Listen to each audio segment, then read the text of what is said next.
কেমন আছো তোমরা সবাই? সবাই ভালো?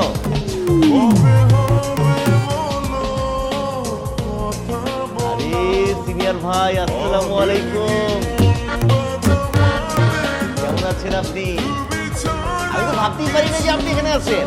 আমি ভাবছি আপনি দরজা পেয়ে রিটেক নিয়ে গ্রাজুয়েশন কমপ্লিট করে ভার্সিটি ছেড়ে দিচ্ছেন।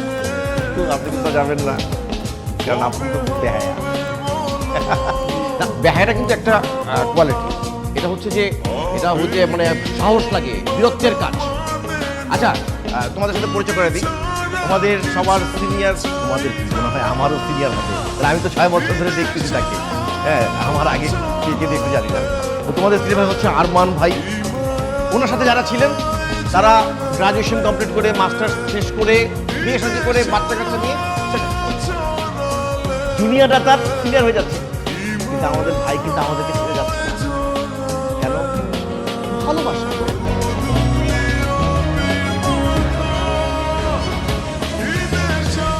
এই ব্যাপারটা নিয়ে বেশি চিন্তা করো না। আসলে আমি বুঝতে পারতেছি তোমার উপর বেশি যাচ্ছে। রিয়েলি ভাই সরি ফর দ্যাট। আসলে এমন একটা ব্যাপার ঘটে গেল, তুমি নির্ভয় বলতে পারো না। তোমার কি কাউকে সন্দেহ হয়? তুমি বলো আমাকে, আমি কঠিন শাস্তি দেবো। তুমি নির্ভয় বলো।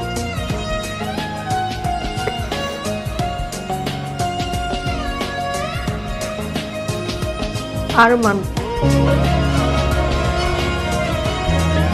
তোমার সে মা বোন নেই? টুপি, তুমি কি করে পারলে এরকম একটা কাজ করতে?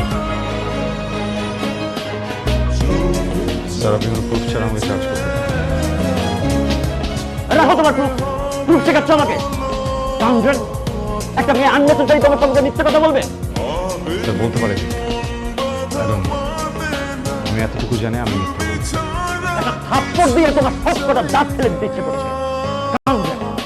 শুধু আমাকে তোমার নেই, তোমাকে তবে তুমি ভেবে নিও না যে তোমাকে আমি ছাড়বি। আজ থেকে তুমি দেখবে জীবনটা প্রতি মুহূর্ত আমি কেমন কষ্ট পাচ্ছি। সাসপেন্ডেড।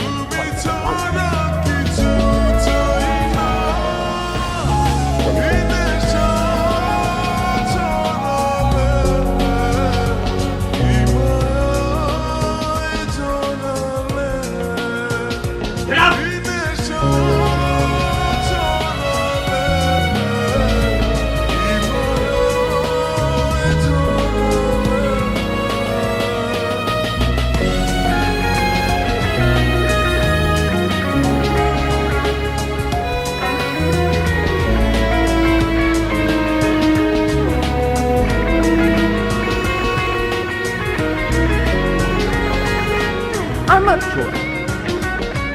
প্রবলেম শুরু থেকে পিছিয়ে দেখেছো আজকে যেটা করছো এটার জন্য কখনো মাফ করবো না, খুব সাবধানে থেকো। এখন শুধু টাকাটা যেভাবে চলে যাবে।